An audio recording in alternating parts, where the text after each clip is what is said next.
without fear and the head is held high, where the world has not been broken up into fragments, where the clear stream of reason has not lost its way, where the mind is led forward by thee into ever-widening thought and action, into that heaven of freedom, my Father. Let my country awake.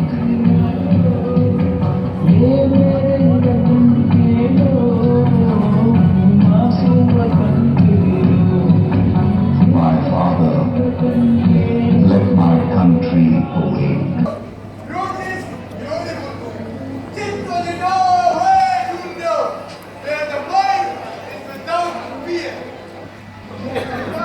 आजादी से पहले लिखी गई तथा आजादी से पहले के हालात को ध्यान रखती है। यह कविता हर हिंदुस्तानी ये दिन ये दुआ और प्रतीक was included in the 1910 collection Geetanjali. हमारी आज की प्रस्तुति गुरुदेव की इसी कृति पर आधारित है। धन्यवाद। 14 August, midnight, year 1947. Pandit Jawaharlal Nehru addressed the nation.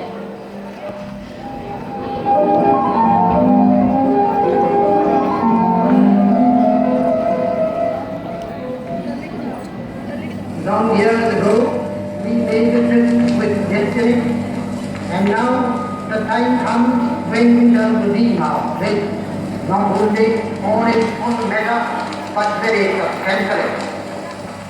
At the stroke of the midnight hour, when the world sleeps, India will awake to light and freedom.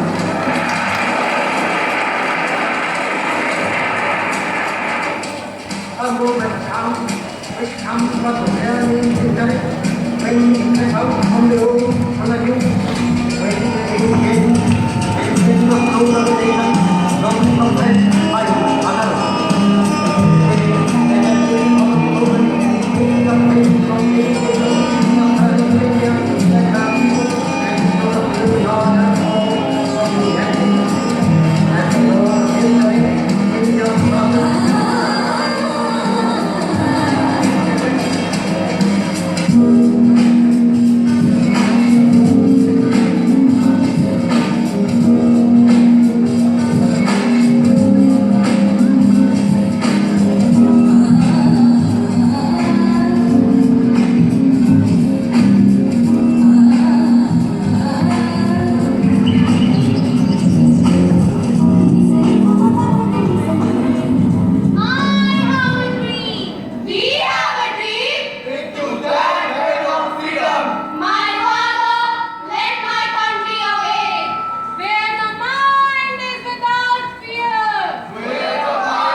अरे मैं कहाँ पहुँच गया सीनियर्स पर। मुझे तो अपने क्लासमेट से भी बहुत डर लगता है। Those classmates with influential backgrounds.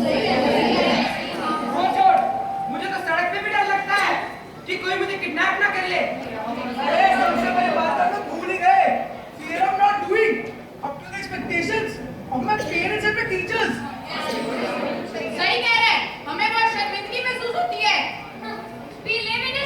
society where we are afraid to speak out one's mind?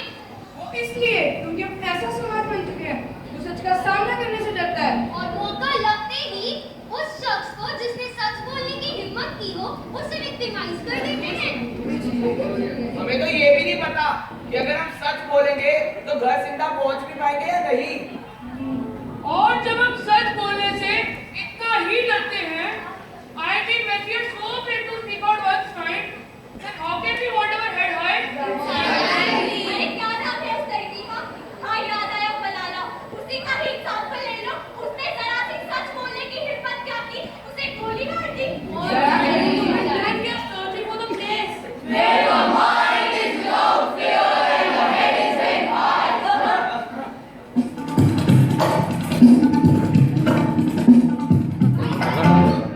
सुना ली कुछ? वो पोएम के लिए लाइन क्या थी?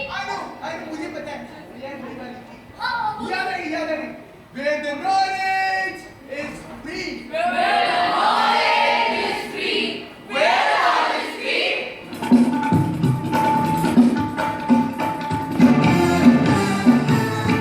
इंजीनियर की सीट पे बोलियां लगाओ। वीरा, बोला, वीरा। चाला ले, चाला दो, पार्टनर की पार्टनर ले, पार्टनर दो, पार्टनर दी। आइए पैसे दीजिए। नंबर ये लीजिए पैसे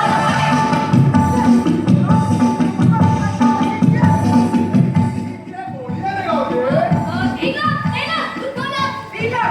वीरा, चलो, साइड चलो। पापा बहुत बुरी साइड डाला है पहुंची है। पापा मुझे आगे बढ़ाने दो। पापा प्लीज, पापा बाहर ना बोल दो। पापा मैं डर को भी मत कराओ। पापा डर लग रहा है। What again? ये पैसे लगेंगे ये रोल नंबर दे दो। देखा आप लोगों ने एक सीट के 5 लाख पापा ने लोन लेके कॉलेज में पढ़ाया, लोन चुकाने के लिए ओवर टाइम किया। अब बीमार पड़ चुके हैं, पर हम जैसे स्टूडेंट्स कहाँ से लाएंगे 5 लाख?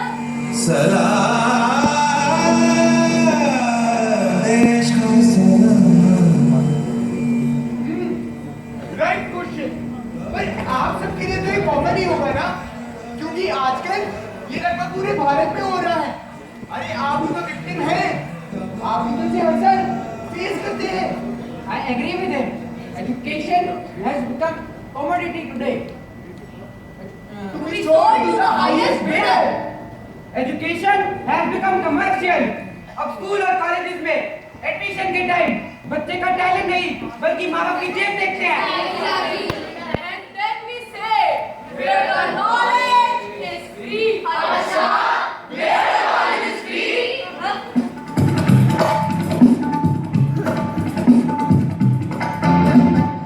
Guys, leave this यार। अब बताओ अगली लाइन किसे आती है? मेरे को आती है, देख मैं ट्राई करता हूँ ये वाली। But the world has not been broken up into fragments by the narrow domestic war. In nutshell, मतलब ये गुरुदेव कहते हैं कि ऐ परमात्मा मुझे ऐसी जगह पैदा कर जहाँ समाज संकीर्ण मानसिकता की दीवारों से ना बटा हुआ हो। Indeed, beautiful line. But the truth is, and the fragments have become more and more pronounced.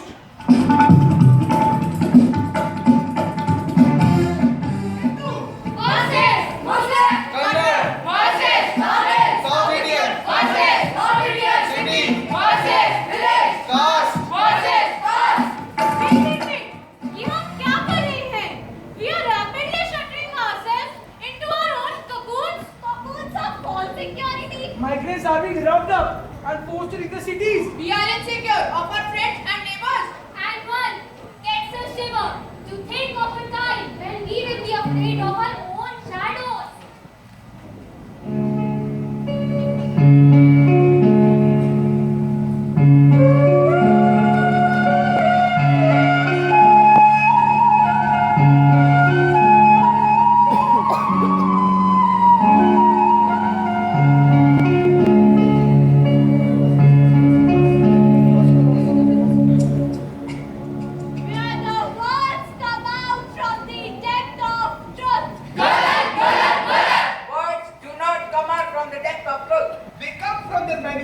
constant spins of lies and half-truth. Cool भाइयों, शांत हो जाओ। आगे तो देखो गुरुदेव ने क्या लिखा है। Well, a tireless striving stretches its arms towards perfection. Agreed. We do tell us striving, but towards mediocrity. चलता है seems to be the national motto. Mediocrity seems to be the mantra of life. Shortcut methods and get quick seems to be the best way. और अगर किसी ने perfectionist होने की हिम्मत की तो उसको ओल्ड फैशन लेबल कर दिया जाता है। और perfection नहीं? Guys, read this. पहले ये बताओ पोएम की अगली लाइन क्या है? Wait, I talk to him. अरे मगर क्या हुआ यार? नहीं यार, बहुत हो गया। इतनी अच्छी पोएम थी, सत्यानाश करके रख दिया। But that is what is happening. और भाई तुमने गलत ही क्यों कहा? गलत? अभी भी कह रहे हो गलत? अरे यार, sorry Gurudev, we let you down very badly. The country has freedom but has not yet awakened. पढ़ी है, and this is all our fault. माना कि प्रॉब्लम है, पर क्या ये सिर्फ ऐसे ही चलता रहेगा? और इसी देश में क्यों? देश किसे कहते हो दोस्त? देश इस मिट्टी का नाम नहीं। देश होता है वहाँ के रहने वाले बाशिंदों का, जन समाज का। ठीक उसी तरह जिस तरह हमारा स्कूल उस बिल्डिंग की वजह से नहीं जाना जाता, वो जाना जाता है वहाँ की टीचर्स, स्टूडेंट्स और यूनिफॉर्म की वजह से। और ये यूनिफॉर्म हमारी आइडेंटिटी है, हमारी पहचान है। शायद हम उतना ना कर पाए जितना हमारे बड़े करते हैं। पर अपने देश की बुनियाद को मजबूत बनाने के लिए अगर हम केवल अपने गुरुओं और अपने माता पिता की सीख का आदर कर ले ना, तो इस उम्र के लिए बस उतना ही बहुत है। तो आ जाओ दोस्तों, आज हम सब मिलकर ये प्रण लेते हैं कि हम कम से कम अपना कर्तव्य जरूर निभाएंगे और ये हो सकता है और जरूर होगा। हालांकि हमारे कुछ सवाल हैं जिनका हमें जवाब चाहिए आपसे, समाज से। कोई हमारे हाथ में ऐसी किताब दे, उलझे हुए सवाल का सीधा जवाब दे। सबकी है ये वसुंधरा, सबका है ये गगन, सबके लिए है रोशनी, सबके लिए पवन। फिर दो दिलों में क्यों घृणा का बीज पल रहा? क्यों बांस के जंगल सा मेरा देश जल रहा? कांटों को छोड़कर जो महकता गुलाब दे। कोई हमारे हाथ में ऐसी किताब दे। सदियों से मेरा देश एक है, अखंड है। इसकी अनोखी शान पर सबको घमंड है। मंदिर में देखिए, मस्जिदों में देखिए, गुरुद्वारों की लंबी कतारों में देखिए। जो आज इसे स्वर्ग से बढ़कर खिताब दे। कोई हमारे हाथ में ऐसी किताब दे। किसकी निगाह आज है माँ के सुहाग पर? किसने चलाई आंधियां जलते चिराग पर? वो ये ना सोचे आग से घिरे नहीं है हम। बम से भी ज्यादा है हमारी एकता में दम। आजाद भगत सिंह सा जो इनकलाब दे। कोई हमारे हाथ में ऐसी किताब दे। उलझे हुए सवाल का सीधा जवाब दे।